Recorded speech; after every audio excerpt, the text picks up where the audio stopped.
All right, guys, welcome back to Healthy Design. Um, Today, I guess, to quote Napoleon Dynamite, is getting pretty serious. Um, Sorry, trying to get in a little bit of humor before things start. Normally, I like to stand up, but like I said, today's going to be a little bit serious, so sitting down felt like it'd be better. Um, I don't know, I just felt like this was a topic that needed to be discussed now rather than later. Something I was always planning on doing. But just something's weighing on my heart saying now's the time. Um, I'm filming this in December, so it's during the holiday season, getting close to Christmas, and I know this time of year can be a very joyful time for people, but for a lot of us, it's a really hard time as well for different reasons, and I mean, that can definitely have a big impact on health and our quality of life and different things. And like I said, on this channel, I want to try to cover kind of all of those things that impact our health, that impact our quality of life. And I mean, you can see I'm kind of nervous. I keep twitching around. So, I also said I wanted to be kind of open and honest and share what's helpful for me and different things that I do. And so, like I said, this can be a hard time for people.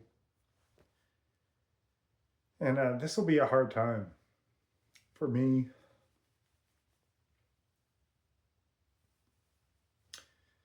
and for my family. Um,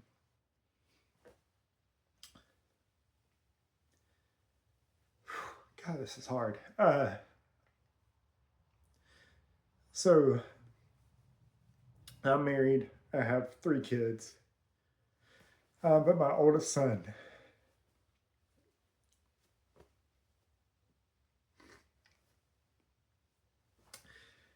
he died shortly before Christmas last year.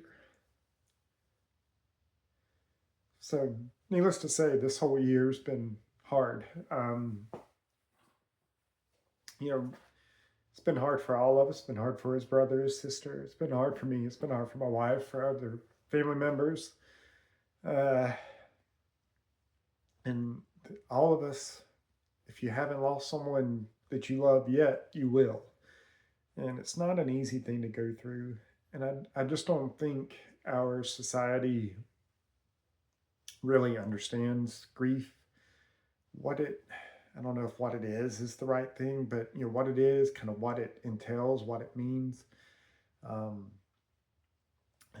uh, Unfortunately for us, this is not our first loss. I remember when my grandmother, she passed away when I was in 5th grade, and we were real close, had the same date of birth and everything. So ever since then, my birthdays haven't been the same.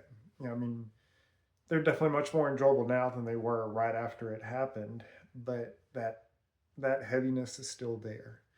Um, this year there have been plenty of good days, surprisingly, but even on those good days, that heaviness is still there. That heaviness from the loss of my son. Um, And so, I think a lot of times people believe you're just supposed to get over grief. So, if someone you love dies, you're just supposed to get over it. I don't think that's how it works. I don't think you ever get over it. I think it's something that's always there. I don't think it's always there to the same extent. So it's not kind of this open, raw wound like it is in the beginning. But and as time goes on, things do get easier, but it's still there.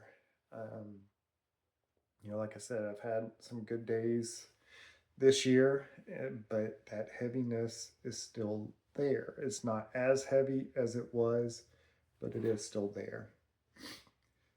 So don't let someone tell you, oh, it's been whatever time frame, you should be over it by now. You love that person. That person was valuable enough and important enough for you to care for them, and so that's not something you should get over. Um, my wife and I, we've led different groups. So I guess one resource for people, if you are Um, if you're dealing with grief, whether it's recent, something that's just happened here recently, or if it's something that's happened years ago, a great resource that was helpful for us is Grief Share. They've got a website, griefshare.org. We've led different groups at our church, and it's been helpful to do that. It helps us to process our grief and deal with it, and it's great being able to help other people, at least in their process and of processing grief and dealing with things. And it's going to be different for everybody. Um, yeah, like I said, I lost my grandmother when I was real young. Um, my dad's father died unexpectedly. The next year, his best friend passed away. 2 years after that, my dad passed away unexpectedly. 2 years after that, my grandmother passed away. And then we had some other health issues during that time frame too. So, I mean, we've had some difficulties in life for sure. Um, and so the good news is you're not alone doing these things or going through these things.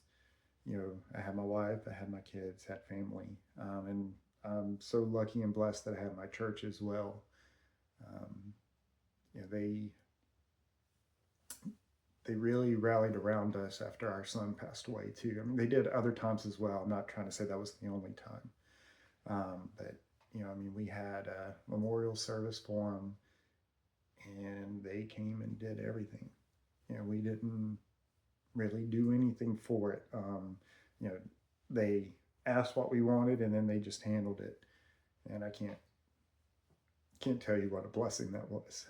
Because I mean, at that point, we couldn't function, we couldn't make decisions, we couldn't do anything. And I think that's what will catch people off guard when they're experiencing grief is they think everything should just be normal. They can think clearly or do different things, and you can't.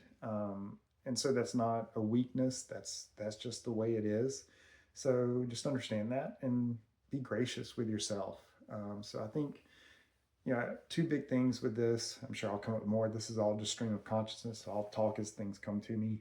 So sorry if it's a little haphazard, but I do think making sure you're not doing this alone. So whether you use something like Grief Share, so I think if you are a Christian, that is a great resource. It's not the only one. There are plenty of others. Um, I I do like their outline of things. I think they give some very good practical information that would be helpful for people whether they are believers or not. But I do think the group breakout part where you get to talk about things and people share their own stories, I think that's the most beneficial part. Seeing kind of what's helpful for people can give you ideas on things that can be helpful for you. Hearing what they're struggling with, knowing you're not the only one struggling with that, or a way to maybe help deal with it. I think those things are greatly beneficial. So I highly recommend that. If you are not a Christian, not a believer, then there's other secular resources you have. Counseling can be very beneficial as well. But just don't try to do things on your own. You're not alone in this. And so I think that's a big thing to get and use those resources. It can be hard sometimes for people to help when you're going through this if they've never experienced it themselves because they're afraid of saying the wrong thing or doing the wrong thing.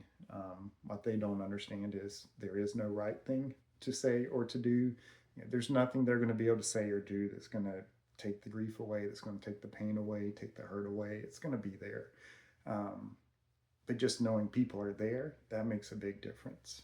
I know a friend of mine shared a story that when his dad passed away, that one of his best friends just came to the house and just sat there. Didn't say anything, didn't do anything, but just sat there.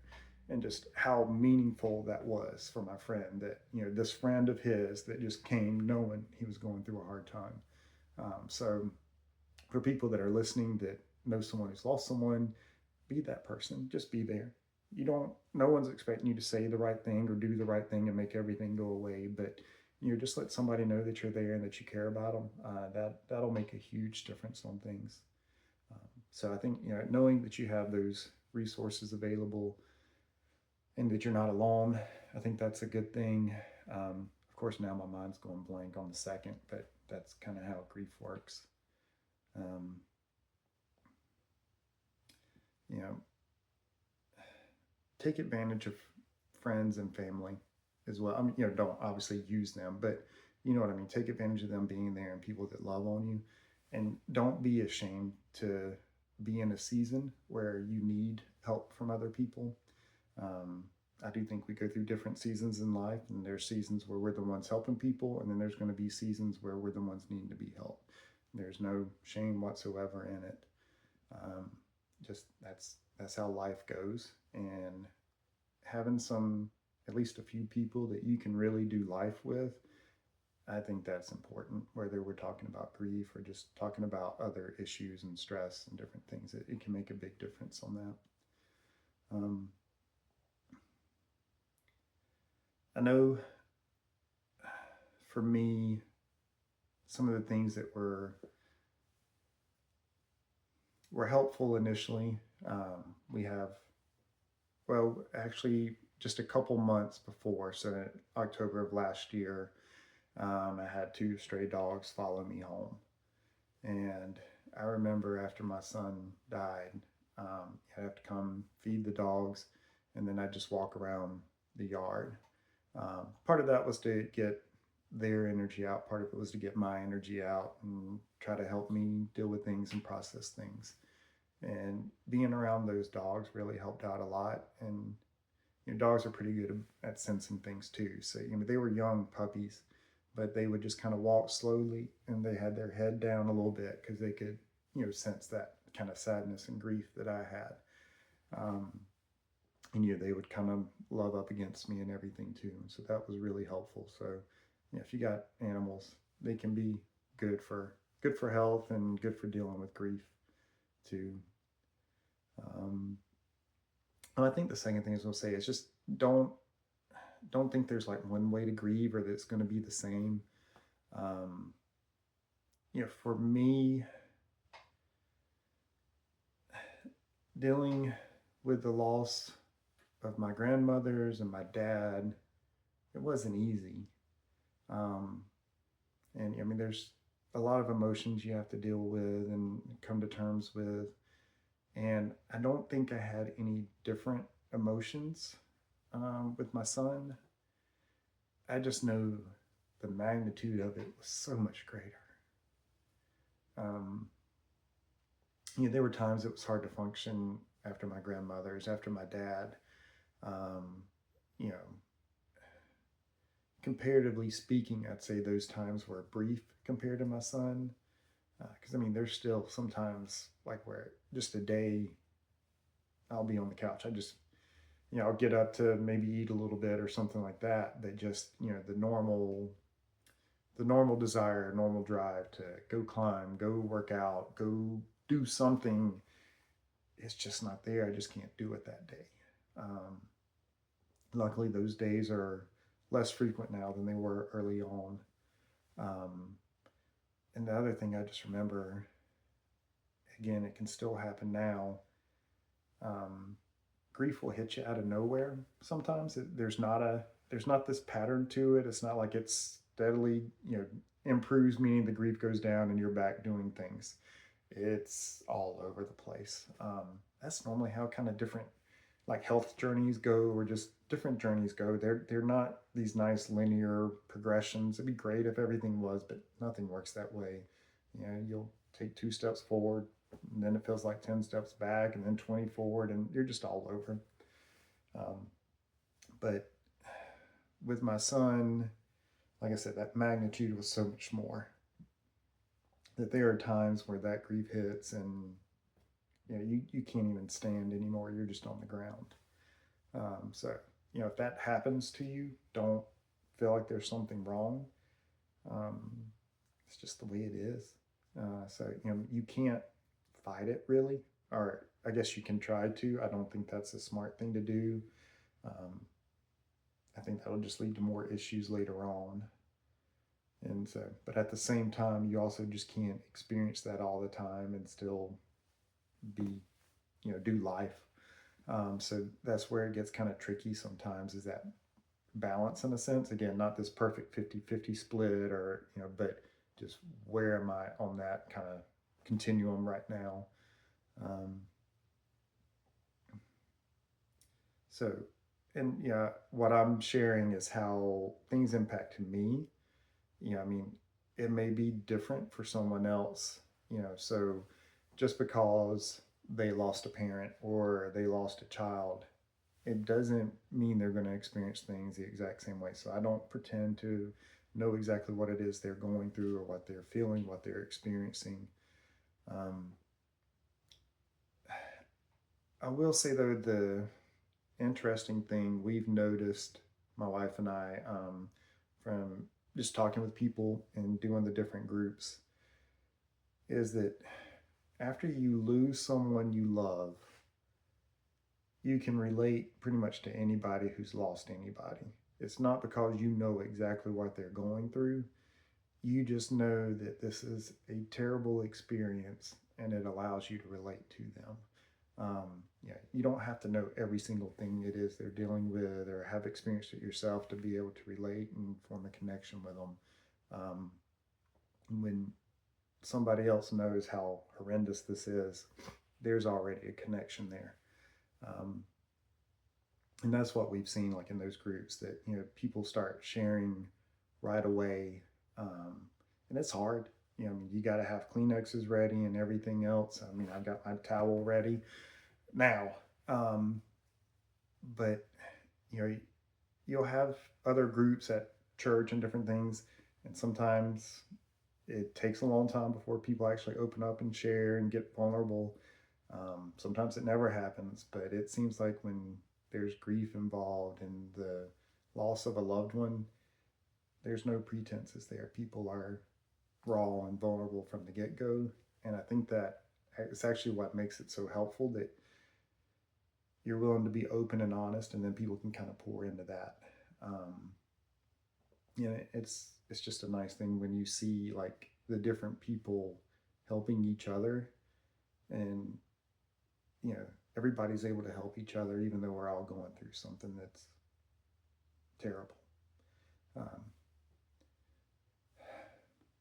I think that's all I want to say for now on this.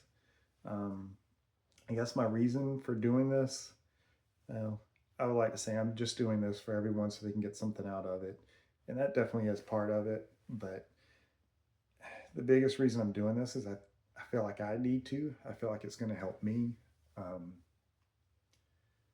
I think it'll help me get through this time of year.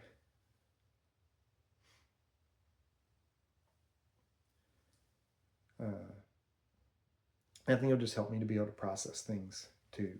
Um, we just finished Thanksgiving, and we actually had a really good day. I was concerned it wouldn't be a good day because that was the last holiday we had with my son. Um, but the day was it was good. Um, you know, it was still bittersweet. I wish he would have been here. I wish we could have played ping pong, made jokes, made fun of each other, different things like that. Um, but well, one other thing, I guess that's coming to me that I want to share. Relationships with people are hard, um, and so that can make it tricky sometimes after we lose a loved one, because chances are that relationship wasn't just 100% perfect and pure. Um, Most likely, that person had some personality traits or characteristics of them that were probably a little bit irritating and aggravating, and probably annoyed you. And you probably don't necessarily miss those things. Even though you miss the person, you don't miss those things. And sometimes people will experience that and they feel very guilty for it. But that's perfectly normal. That doesn't mean you didn't love that person. That doesn't mean you didn't care for them. It just means that we're all human and relationships are messy. They're, with a lot of things, I think we have both, so to speak. Um, People I think often believe you can't have kind of sadness or pain and have joy. Whereas, like I said, on this, I think you can. I mean, there are definitely days where I have joy, but I still have that. So I got joy here, but I still got that pain of my son's not here anymore. And, he and I didn't always get along very well. There were times where he irritated me to no end. Um, some of that was that, I didn't like the choices he was making. So some of that was good in the sense that I could see the potential that he had and that he wasn't meeting that potential. And then some of it was my own hangups, the things that I was concerned about or thought were so important that really weren't important. So, some of those things were his issues and problems he had, and some of those things were my issues and problems I had. And I mean, that's how human relationships work, that we both bring our baggage and issues into it, and then somehow we got to try to make it work well. Um, so, yeah, I think that's it for now. I'll share more another time. Um, but one thing to just go along with that last bit, the people who are going to be able to get on your nerves and annoy you the most are the people that you love the most. If you didn't love them and care about them, they probably wouldn't get on your nerves either, because you just wouldn't care whatever it was they were doing. It just wouldn't matter. And so when it matters more, that's when it matters more, and it's going to be more upsetting at times too. It's also going to be great at times too when you see them doing the things that you want for them and them accomplishing the things that they desired and you desired for them. Then that's going to be an even bigger high than others. So that's kind of the both sides of it, that we just have it all the time. So don't think you have to have one without the other. You can actually have both, even though they seem to be polar opposites. Um, so yeah, I don't know how often I'll do these. I actually did pretty good getting through this. I wasn't sure I wasn't gonna just totally break down. And I mean, if I do, that's fine. I'm not gonna try to hide it or anything. I don't think there's any need to, because I think there's the way to deal with grief is there's times where when it does present itself, you got to be in it in those moments. There's going to be some times in life where it's trying to present itself and it's not an appropriate moment to deal with it or to be in it. And so, yeah, you got to do whatever you got to do in those moments. But yeah, so let's say you're at work and that happens. Then when you get home later that day, you got to be in it. And yeah, it sucks. I don't know any other way to say it. But it'll help out in the long run, and it'll be a good thing for you. So I think with a lot of things, you can't just kind of keep running from things or pretending it's not there. Sometimes you just got to deal with things, even though it's hard and difficult. So I hope you guys find this helpful. Like I said, I will share more because I just don't know how often it'll be. I just have no idea. It's going to be kind of when I'm able to, and when I feel called to and that I need to as well. So thanks, guys.